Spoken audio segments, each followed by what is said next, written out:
Assalamualaikum warahmatullahi wabarakatuh. Perkenalkan, nama saya Nadia Aprilia Aziz. Di sini saya akan menjelaskan mengenai beberapa soal tentang klasifikasi tanah.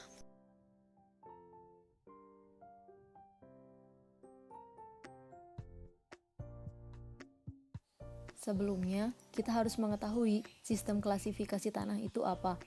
Menurut website Geografi, sistem klasifikasi tanah adalah suatu sistem pengaturan beberapa jenis tanah yang berbeda-beda, tetapi mempunyai sifat yang serupa ke dalam kelompok-kelompok dan subkelompok-subkelompok berdasarkan pemakaiannya. Inilah soal yang pertama. Suatu hasil tes ayakan adalah sebagai berikut. Diketahui data diameter lubang ayakan dalam satuan milimeter dan data persentase lolos dalam satuan persen. Diketahui LL sama dengan 35%, PL sama dengan 26%. Kita diminta untuk mencari A. Grafik hasil tes di atas pada kertas grafik yang tersedia, B. Tentukan harga CU dan CC, dan C. Klasifikasikan tanah tersebut dengan metode USCS dan AAS-THO.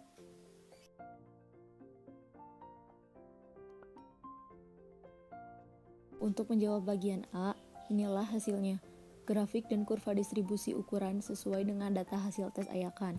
Dapat kita lihat, grafik dimulai dengan diameter lubang ayakan 2,00 mm dan persentase lolosnya 100% dan diakhiri dengan diameter lubang ayakannya 0,001 mm dan persentase lolosnya 2%.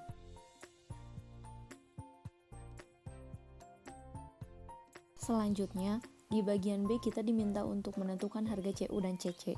Sebelumnya, CU yakni Uniformity Coefficient atau koefisien keseragaman, dan CC adalah Gradation Coefficient atau koefisien gradasi, di mana rumus CU yakni D60 dibagi dengan D10, dan rumus CC adalah D30 kuadrat dibagi dengan D60 dikali dengan D10. Tak lupa kita pun harus mengetahui D10 itu apa. D10 adalah diameter butiran di mana 10% dari total butiran lolos atau lebih kecil dari diameter tersebut. Begitu pula dengan D30 dan D60. Setelah mengetahui CU, CC, D30, D10, dan D60 itu apa, langsung saja kita masukkan data-data D10, D30, dan D60 yang telah kita dapat dari grafik dan tabel ke dalam rumus. Dan kita dapatkanlah CU dan CC-nya.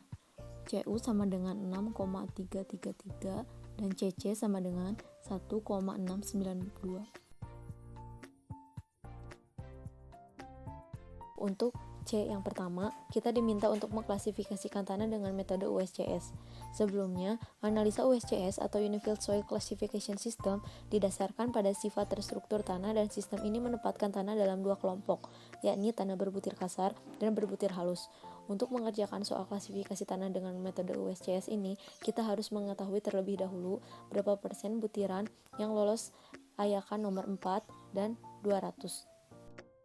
Karena tidak diketahui berapa persentase butiran yang lolos dalam ayakan nomor 4, kita anggap saja persentase butiran yang lolos dalam ayakan nomor 4 di atas 100%, karena grafik naik seiring dengan bertambahnya diameter dan persentase lolosnya. Selanjutnya, persentase butiran yang lolos dalam ayakan nomor 200 yakni 12%, LL 35%, PL 26%.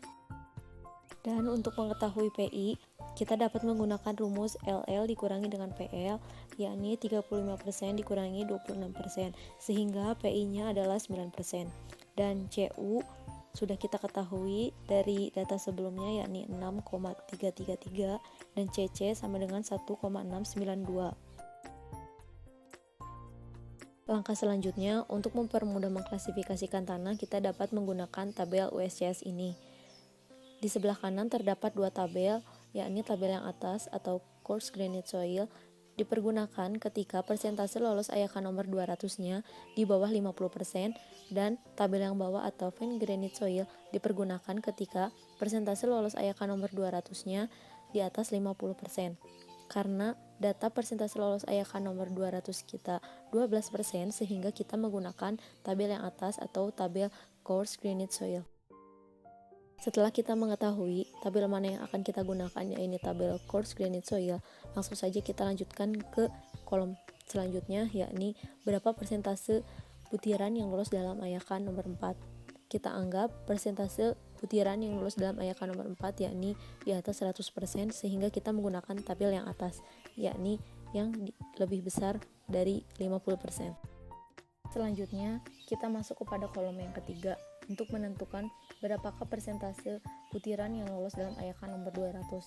Karena data kita memiliki persentase butiran yang lolos dalam ayakan nomor 200-nya 12% dan 12% berada di tengah-tengah, sehingga tanah kita dapat diklasifikasikan menjadi dua, yakni dual classification. Untuk mengetahui butiran tanah kita termasuk ke dalam dua klasifikasi yang mana, kita harus mencoba masing-masing persyaratannya. Untuk persyaratan yang pertama, jika CU lebih besar daripada 6 dan CC lebih besar daripada 1 dan lebih kecil daripada 3. Setelah kita masukkan CU dan CC-nya ke dalam persyaratan tersebut ternyata memenuhi atau benar, maka simbol USCS-nya dari butiran tanah kita yakni SW dan nama USCS-nya adalah Well Graded Sand atau pasir bergradasi baik. Untuk persyaratan yang kedua, jika PI-nya lebih besar daripada 0,73 dikali dengan LL dikurangi 20%, dan setelah itu kita masukkan PI serta LL-nya ke dalam persyaratan tersebut dan ternyata salah, maka butiran tanah kita memiliki simbol USCS-nya yakni SM dan nama USCS-nya adalah silty sand atau pasir tercampur lanau. Dapat kita simpulkan kembali, data yang kita miliki jika diklasifikasikan menggunakan metode USCS, data tersebut ternyata memiliki dua klasifikasi tanah. Yang pertama, yakni tanah dengan USCS-nya yakni SW dan nama USCS-nya adalah Well Graded Sand atau pasir bergradasi baik, dan yang kedua memiliki simbol SM dan nama USCS-nya silty sand atau pasir tercampur lanau. Masuk ke bagian C2, kita diminta untuk mengklasifikasikan tanah dengan metode AAS-HTO. Sistem klasifikasi AAS-HTO, pada sistem ini tanah diklasifikasikan ke dalam 7 kelompok besar, yaitu A1 sampai dengan A7. Dan tabel inilah yang akan membantu kita untuk mengklasifikasikan tanah dengan metode AAS-HTO nanti. Untuk mempermudah kita mengklasifikasikan tanah menggunakan AAS-HTO ini, sebelumnya kita harus mencari terlebih dahulu berapa persentase butiran yang lolos dalam ayakan nomor 10, 40, dan 200 menggunakan grafik yang telah kita cari pada bagian A. Ternyata telah kita ketahui persentase butiran yang lolos dalam ayakan nomor 10-nya adalah 100%, nomor 40-nya 89%, nomor 200-nya adalah 12%. LL, PL, dan PI telah kita ketahui dari awal, yakni LL sama dengan 35%, PL 26%, dan PI sama dengan 9%. Masuk ke dalam langkah pertama, kita diminta untuk menentukan berapa persentase tanah yang lolos dalam ayakan nomor 200. Dengan data kita, ternyata telah kita ketahui persentase butiran tanah yang lolos dalam ayakan nomor 200-nya adalah 12%, sehingga kita menggunakan tabel sebelah kiri, yakni tabel granular materials atau tabel yang telah saya beri tanda warna merah. Langkah kedua, kita diminta untuk menentukan persentase tanah yang lolos dalam ayakan nomor 10, nomor 40, dan nomor 200. Ternyata kita telah memiliki data persentase butiran tanah yang lolos dalam ayakan nomor 10 yakni 100%, nomor 40 89%, nomor 200 adalah 12%. Ternyata setelah kita cocokkan ke dalam group classification, tanah kita termasuk ke dalam group classification-nya A2, di mana group classification A2 ini telah saya tandai menggunakan warna hitam. Mengapa data kita masuk ke dalam group classification A2? Karena yang pertama, persentase butiran lolos ayakan nomor 10-nya tidak dibatas, begitu pula dengan persentase butiran lolos ayakan nomor 40-nya tidak dibatas. Namun, untuk persentase butiran lolos ayakan nomor 200-nya dibatas, yakni maksimal 35%, namun data kita hanyalah 12%, sehingga keseluruhan data kita masuk ke dalam group classification A2. Langkah ketiga, kita diminta untuk menentukan LL dan PI tanah. Dengan data kita telah diketahui bahwa LL-nya sama dengan 35% dan PI-nya kita cari menggunakan rumus LL min PL. 35% dikurangi dengan 26% sehingga PI-nya adalah 9%. Dengan melihat besaran LL dan PI-nya, ternyata data kita termasuk ke dalam karakteristik of fraction phasing nomor 40 liquid limit and plasticity index-nya A24, di mana telah saya tandai dengan warna kuning pada tabel.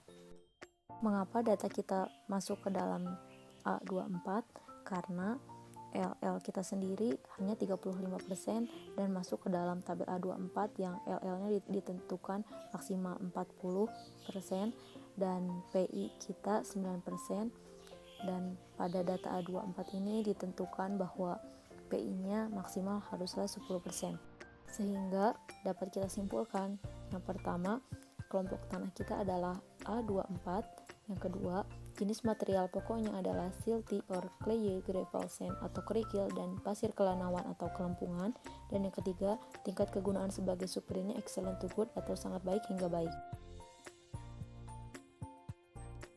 Masuk kepada soal yang kedua. Dari percobaan analisa ayakan diperoleh hasil-hasil sebagai berikut. Terdapat data diameter ayakan dalam satuan mm dan data berat butiran yang tertahan dalam satuan gram. Diketahui LL sama dengan 24% dan PL sama dengan 18%. Kita diminta untuk mencari A. Gambar grafik hubungan antara persen butiran yang lolos dengan diameter butiran pada lembar terlampir, dan yang kedua, klasifikasikan dengan metode AAS-HTO. Masuk kepada bagian A, kita diminta untuk menggambar grafik dan kurva distribusi ukuran sesuai dengan data hasil tes ayakan. Karena dalam soal hanya diketahui diameter ayakan dan berat butiran yang tertahan, maka kita harus melengkapi terlebih dahulu tabelnya dengan mencari total berat butiran yang tertahan, persentase tertahan, dan persentase yang lewat atau lolos ayakan. Yang pertama, untuk mencari jumlah berat yang tertahan, kita dapat menggunakan penjumlahan kumulatif pada masing-masing ayakan, yakni dihitung secara zigzag. Dan yang kedua, untuk mencari persentase berat tertahan, kita dapat menggunakan cara jumlah berat tertahan dibagi dengan massa total tanah lalu dikalikan dengan 100%. Dan yang ketiga, untuk mencari persentase lolos atau lewat, dapat kita cari dengan cara persentase 100% dikurangi dengan persentase tertahan masing-masing saringan.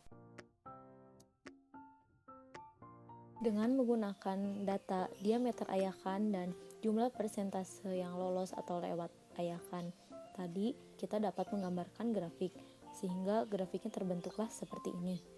Dari grafik, kita dapat langsung menentukan persentase lolos ayakan nomor 10-nya yakni 51%, nomor 40-nya yakni 24%, nomor 200-nya yakni 8%. Sedangkan LL 24%, PL 18%, dan PI dapat kita cari dengan menggunakan rumus LL min PL 24% dikurangi dengan 18%, sehingga didapatlah PI-nya sama dengan 6%. Selanjutnya, pada bagian B, kita diminta untuk mengklasifikasikan tanah dengan metode AAS-HTO dengan data dan grafik yang telah kita peroleh sebelumnya. Dan dengan bantuan tabel ini, kita dapat mengklasifikasikan tanah dengan metode AAS-HTO nanti. Langkah pertama, kita diminta untuk menentukan persentase tanah yang lolos dalam ayakan nomor 200 untuk menentukan general classification-nya. Ternyata, data kita memiliki persentase tanah yang lolos ayakan nomor 200-nya adalah 8%, sehingga tanah kita memiliki general classification-nya adalah granular materials, yakni tabel yang sebelah kiri yang telah saya tandai dengan warna merah. Langkah kedua, kita diminta untuk menentukan persentase tanah yang lolos dalam ayakan nomor 10, 40, dan 200 untuk menentukan group classification-nya.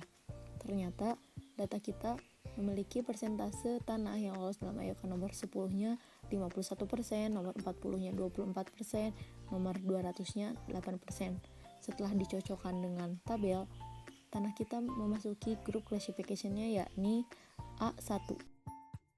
Mengapa tanah kita masuk ke dalam grup classification A1? Karena tanah kita memasuki ketentuannya, yakni untuk persentase butiran tanah yang lolos dalam AYK nomor 10-nya tidak ditentukan berapa.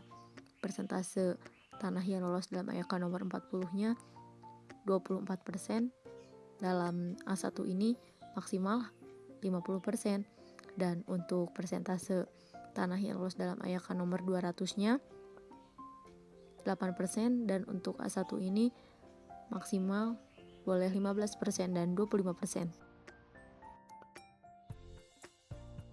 Selanjutnya, angka ketiga kita diminta untuk menentukan LL dan PI tanah. Dalam data, kita memiliki LL-nya 24% dan PI-nya yakni dicari dengan menggunakan rumus LL min PL, 24% dikurangi 18% sehingga PI-nya adalah 6%. Setelah dicocokkan dengan data karakteristik of fraction spacing nomor 40 dengan liquid limit dan plasticity index, ternyata data kita masuk ke dalam group classification A1B, di mana plasticity index-nya maksimal 6. Sehingga dapat disimpulkan bahwa yang pertama, kelompok tanah kita adalah A1B. Yang kedua, jenis material pokoknya adalah stone fragment, gravel, and sand, atau batu pecah, kerikil, dan pasir. Yang ketiga, tingkat kegunaan sebagai subgrade-nya adalah excellent to good, atau sangat baik hingga baik. Sekian pembahasan soal klasifikasi tanah dari saya. Mohon maaf apabila ada kekurangan dan kesalahan. Wassalamualaikum warahmatullahi wabarakatuh.